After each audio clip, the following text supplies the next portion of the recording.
Hi friends, నా పేరు Surendra. Welcome back to my channel. Live చూస్తున్నారు కదా. మాస్క్ మ్యాన్ సూపర్గా అర్థం చేసుకున్నాడు అబ్బా గేమ్ని. ఎప్పుడు నేను నా రివ్యూస్లో మాస్క్ మ్యాన్ గురించి ఎప్పుడో ఒక మాట విపరీతంగా వాడతా. అతని గేమ్ని అర్థం చేసుకోవటం కానీ, లాజికల్ సెన్స్ కానీ, వేరే వాళ్ళని రీడ్ చేయటం కానీ అల్టిమేట్ మాస్క్ మ్యాన్. ఆ ఇంట్లో ఎవ్వరు సట్టారు ఆయనకి తెలుసా. తేడా ఎలా ఎక్కడంటే తీసుకోడు. ఇప్పుడు నిన్న ఒక మాట చెప్తారు రీతుకి, నువ్వేంటంటే ఓడిపోతే తీసుకోవు రీతు అంటాడు కదా. అది ఆయనకు కూడా అప్లికబుల్. కాకపోతే ఆయనకి అది అప్లికబుల్ అని ఆయన తెలుసుకోడు. అటువంటి విషయాల్లో ఆయన బాగా ల్యాక్ అయిపోతాడు తప్పితే నిజంగా గేమ్ని అర్థం చేసుకోవటం కానీ, ఈరోజు అందరికీ ఆయనే ఎక్స్ప్లెయిన్ చేసిండు. ఆ ఎక్స్ప్లెయిన్ చేయడం కూడా ఎగ్జాంపుల్స్ కూడా, అంటే ఎంత తెలివైనడంటే ఇతను. తనూజకి అర్థం కాదు అడుగుతుంటే. ఇప్పుడు ఎగ్జాంపుల్ ఏంటంటే, రీతుని పవన్ సేవ్ చేయాలనుకున్నాడు అనుకో, అది తీసుకెళ్ళి వెంటనే తొయ్యకూడదు. ఎందుకని? పవన్ ఆడతా ఆడతా ఆడతా చివరిదాకా తీసుకెళ్ళి ఆ బాక్స్లో పెట్టకుండా ఉండాలి. అప్పుడేంది, ఆగిపోద్ది, మ్యూజిక్ ఆగిపోద్ది. అప్పుడు అక్కడ ఆయనకి ఛాన్స్ ఉంటుంది, రీతుని సేవ్ చేయొచ్చు. రీతుని చేయడు. అలాగే సంజన అనుకో, సంజన రీతుని చేయాలనుకుంటుందిగా, అటువంటి బాక్స్ దోయాలంటే మీరు బాక్స్ కడగడ దోసుకుని స్క్వేర్ బాక్స్లో పెట్టాలి. అట్లా అంటే ఆ ఎగ్జాంపుల్ కూడా తనకున్న ఇదితో భలే భలే చెప్పాడబ్బా. ఇంకా ఆమె గేమ్ ఎక్స్ప్లెయిన్ చేస్తుంది, అంతా ఉంది. ప్రోమో 2 రివ్యూ చేద్దాం, ఎందుకంటే అక్కడ చాలా టైం పట్టింది. ఇంకా లైవ్లో అయితే స్టార్ట్ అయింది. నీట్గా ఎక్స్ప్లెయిన్ చేసింది, అన్నీ చెప్తుంది తనూజ.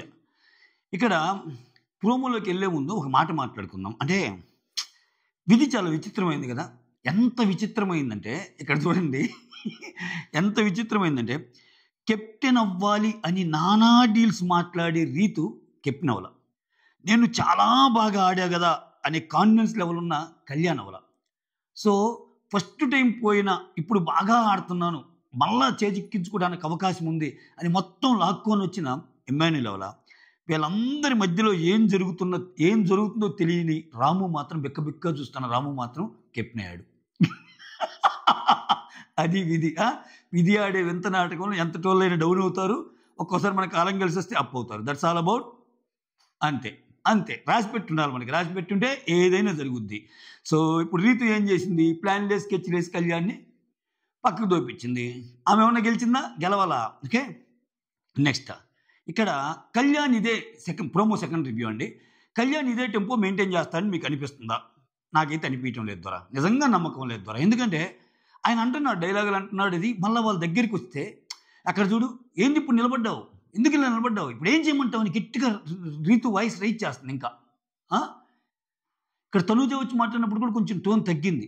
అంటే ఇతను ఆ పీరియడ్ అంతే, ఆ బాధ కలిగిన పీరియడ్ తప్పితే మళ్ళీ అదే జోన్లోకి వెళ్తాడేమో అని నాకు అనిపిస్తుంది ఫ్రెండ్స్. అఫ్కోర్స్ మీరు కళ్యాణ్ ఫ్యాన్స్ అయి ఉండొచ్చు. కళ్యాణ్ అలా ఆడకూడదని నేను అనుకుంటున్నా, మీకు అర్థం కావట్లేదు. నా కళ్యాణ్ వాళ్ళతో డిస్టెన్స్ మెయింటైన్ చేసి ఇతను సోలోగా గేమ్ ఆడితే వేరే లెవెల్కి వెళ్ళిపోద్ది ఆయన గేమ్. అది నా ఇంటెన్షన్ అర్థం చేసుకోండి. నా రివ్యూ పాయింట్నే నువ్వు కళ్యాణ్కి అగెన్స్ట్ చెప్తున్నావు అని తప్పట్టుకండి. ఓకే, అతను అలా కనిపించడంలా, అతను ఇది చూస్తుంటే ఓకే, మళ్ళీ ఏదో ఫర్గివ్ చేస్తాడు, మళ్ళీ ఇంకోసారి ఆయనతో ఆడుకుంటారన్నట్టు అనిపిస్తుంది నాకు. డిమాండ్ పోని ఏం మాట్లాడుతున్నా అండి, అరే అలా చేదరించుకుంటే నా వల్ల కాదురా వెళ్ళి మాట్లాడటం అంట. అంటే నువ్వు ఒక మనిషిని ఎలిమినేట్ చేసి నువ్వుకి బెస్ట్ అన్న క్లోజ్ ఫ్రెండ్ అనుకున్నోడిని నువ్వు మాత్రం ఒక ఇది తప్పు చేయొచ్చు. ఆ ప్రాసెస్లో బాధ ఉండదా? అది బాధపడుతుంటే వెళ్ళి ఓదార్చరిగే అట్లా చేదరించుకున్న వల్ల కాదు అంట. ఇంక ఫ్రెండ్ అంటే అదే కదా. రీతు బాధపడుతుంటే మాత్రం ఎంతసేపు అయినా తిట్టించుకుంటావు, ఎంతసేపు అయినా ఇది చేస్తావు, ఎంతసేపు అయినా అసలు కన్విన్స్ చేయడానికి ట్రై చేస్తావు. మరి ఇంక ఇది ఎక్కడికి బాగుండు? అంటే కళ్యాణ్తో ఫ్రెండ్షిప్కి రీతుతో ఫ్రెండ్షిప్కి సేమ్ కాదా? ఇద్దరు నీ ఫ్రెండ్సేగా. అరాచకం అబ్బాయి డిమాండ్ పోను చిరాకు వచ్చేస్తుంది. ఎందుకులే ఇంకా సరే. దానికంటే ముందు వీడియోస్ వస్తుంటే లైక్ చేయండి, కొత్తగా ఉన్నది వస్తుంటే please do subscribe. Promo 2 start అవ్వగానే శ్రీజ ఏమంటుందంటే, నేను నిన్ను కెప్టెన్ చేస్తారా? పాపం శ్రీజ హోల్ హార్టెడ్గా పవన్ కళ్యాణ్ పక్కన నిలబడింది. పవన్ కళ్యాణ్కి ఇప్పుడైనా అర్థం కావాలి, అతను ఏడుస్తుంటే బాధపడుతున్న శ్రీజానే. ప్రియా ఉన్నప్పుడు ప్రియా చాలా బెస్టీగా ఉండేది. ప్రియా వెళ్ళాక శ్రీజ మాట ఇచ్చింది, రే నువ్వు ప్రియా వెళ్ళిపోయింది అనుకో మాకు, నేను ఉన్నాను నీకు అంది. నేను ఉన్నాను అన్నట్టే ఆమె యాక్షన్స్ టువర్డ్స్ కళ్యాణ్ అలానే ఉన్నాయి. అది అక్కడ జనాలు నమ్మాలంటే నువ్వు మాట్లాడే మాటకి నువ్వు చేసే చేష్టకి రిలేటబుల్ ఉండాలా. ఇప్పుడు రీతు ఒకటి చెప్పిద్ది, ఎవరినో కొడుతుంది, ఏమి ఏడుస్తుంది, ఎవరికో అన్యాయం చేస్తుంది, ఏమకు అన్యాయం అయినట్టు ఫీల్ అయ్యింది, ఎవరినో బాధపెట్టింది, అమ్మా నాకు బాధరా అంటది. అసలు ఏంది ఆ ఏడిపోయింది, ఆ మాటలేంది, అసలు అర్థం ఉందా? కంప్లీట్ ఫేక్ అనిపించడం లేదా? అసలు ఆ మాట్లాడుతుంటే ఏందిరా నాయన ఈ టార్చర్ అని అనిపించడంలా. అట్లీస్ట్ తనూజ తప్పులు చేసినా ఆమెకున్న కొంచెం వాయిస్ అంటే గేమ్ ఆమె గేమ్ గెలవలేదని బాధ తప్పితే మరి ఇంతలా అయితే అనిపించలా. వీళ్ళిద్దరూ కొంచెం గేమ్ డిఫరెంట్గా ఆడినా అట్లీస్ట్ ఏదో ఒక మూల కొంచెం డిఫరెన్స్ కనిపిస్తుంది తనూజాలో. ఈ అమ్మాయి మరీ అబ్బా రీతు ఓ మై గాడ్. ఆ తర్వాత తనూజ వచ్చి ఎవరి మైండ్లో ఎవరి హార్ట్లో ఏముందో మనకి ఏదీ తెలియదురా అన్నట్టు కళ్యాణ్ అంటది. కళ్యాణ్ ఏమంటా అంటే నేను ఈ హౌస్లో నమ్మింది ఇద్దరినే అంటే రీతుని నిన్ను అని. తనూజ ఏమంటుంది నా పేరు చెప్పొద్దురా, నాకైతే అట్లా అనిపించలేదు. ఏం బాధ ఏంటంటే ఇక్కడ ఇక్కడ ఈ తనూజతో వచ్చిన ప్రాబ్లం ఏంటంటే బెస్ట్ ఫ్రెండ్ డాడీ చెల్లెలు మమ్మీ కూతురు తమ్ముడు అనుకున్నప్పుడు ఆ రిలేషన్స్తో ఏం సపోర్ట్ చేయాలంటది. తప్పైన ఉప్పిని ఎలా సపోర్ట్ చేస్తారు? నిన్ను గెలిపించడానికి వాళ్ళు డౌన్ అయ్యి బయటికి పోలేరుగా, గేమేగా అది. అసలు బయటికి పోతే అసలు నువ్వు కళ్యాణ్ మాట్లాడుకుంటారా? అసలు అసలు ఎన్నిసార్లు మాట్లాడుకుంటారు? అవన్నీ తెలియదా? సో ఇట్లా తనుజ ఉంటుంది నా పేరు చెప్పొద్దు అంటే నా మీద నీకు అట్లా ఏం లేదు, నీ బెస్ట్ ఫ్రెండ్ లిస్ట్లో నేను లేను అన్నట్టు చెప్తుంది. పవన్ కళ్యాణ్ ఏమంటా అంటే రీతుతోటి రేపు అందరు కూర్చున్నప్పుడు బెస్ట్ ఫ్రెండ్ అన్నావు కదరా, మరి ఫస్ట్ టైం ఛాన్స్ రాగానే కళ్యాణ్ గారిని ఎలిమినేట్ చేయాలని నీకు ఎలా అనిపించిందిరా, కానీ నా పేరు ఎలా తీసావురా అన్నట్టు అంటాడు. ఒకరి కష్టాన్ని దొబ్బటం కాదురా ఎవరైనా చేయాల్సింది అని తేలిపోతాడు. బాగుంది, చూడటానికి ఒక హీరోయిక్ ఇదిలాగా ఉంది. బట్ అది ఎంతసేపు, ఆ ఇంటెన్సిటీ ఎంతసేపు, ఆ తీవ్రత ఎంతసేపు అనేది మ్యాటర్ ఇక్కడ. దాన్ని సస్టైన్ చేయగలిగితే గేమ్ ఈజ్ కళ్యాణ్స్ గేమ్, అంతే. అది అది అసలు అంతే, గేమ్ దగ్గరికి వచ్చేస్తుంది కళ్యాణ్ దగ్గరికి. అది సస్టైన్ చేయలేకపోతే వెళ్ళిపోద్ది. బిగ్ బాస్ అవకాశాలు మాత్రమే ఇస్తాడు, దాన్ని ఎలా అందిపుచ్చుకోవాలనేది నీలో ఉంటుంది. ఆయన తెలివైనడితే రావాలి. ఎస్ నాకు మంచి ఛాన్స్ వచ్చింది, నాకు ఎంత కష్టపడ్డా వీళ్ళు ద్రోహం చేశారు, ఫర్గెట్ అబౌట్ ద గేమ్, బయట కూడా ఇలా వెళ్ళే ఛాన్స్ ఉంది, ఇక వీళ్ళతో బాగుండకూడదు అని. లేదు కాదు కూడదు నాకు వీళ్ళే ముఖ్యం అనుకుంటే అంతే, అస్సాం ట్రైల్.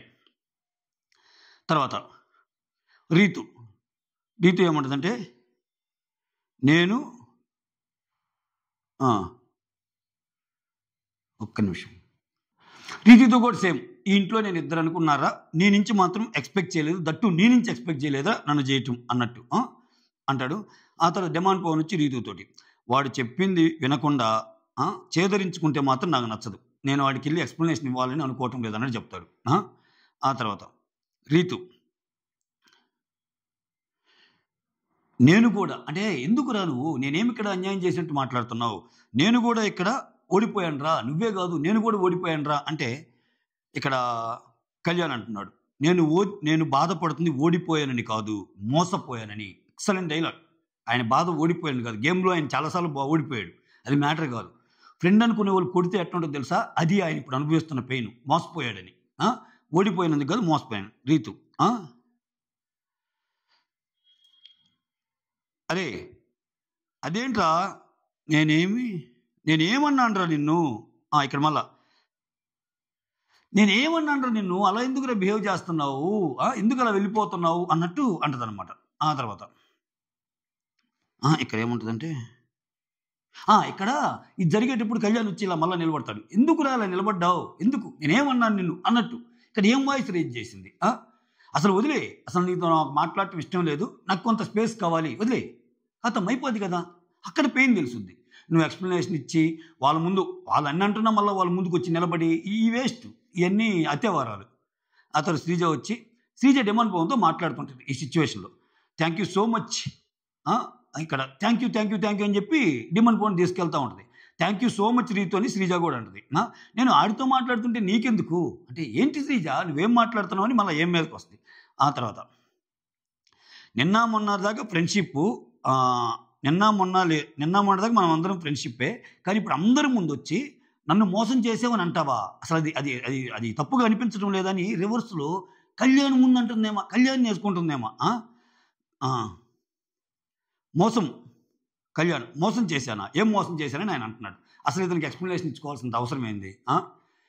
ఇదిగో చెప్తున్నా చూడండి, ఏమైనా ఎన్ని ఫేక్ ఏడుపులబ్బా, ఫేక్ ఏడుపులు, ఫేక్ నటన, అదో టైప్ కంటెంట్. అంటే తప్పు ఆమె చేసినప్పుడు ఓకే పాయింట్ ఉన్నా ఎదురు అన్నది, ఏమో తప్పున్నా ఏమో రైట్ ఉన్నా కూడా అదే ఏడుపు, అదే కంటెంట్. అది ఎట్లా తప్పు కదా.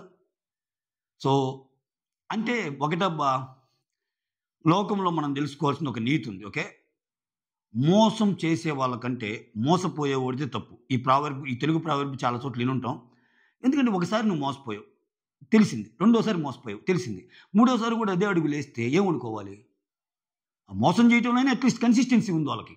అదే పనిగా మోసం చేసే ఇది. బట్ నీకు మోసపోవడంలో కూడా కన్సిస్టెన్సీ ఉన్నట్టే కదా! సో నీది కదా తప్పు అన్నట్టు వస్తాయి. మీకేమనిపించిందో కామెంట్ చేయండి. That's all. Thank you so much. Signing off. Me Surendra.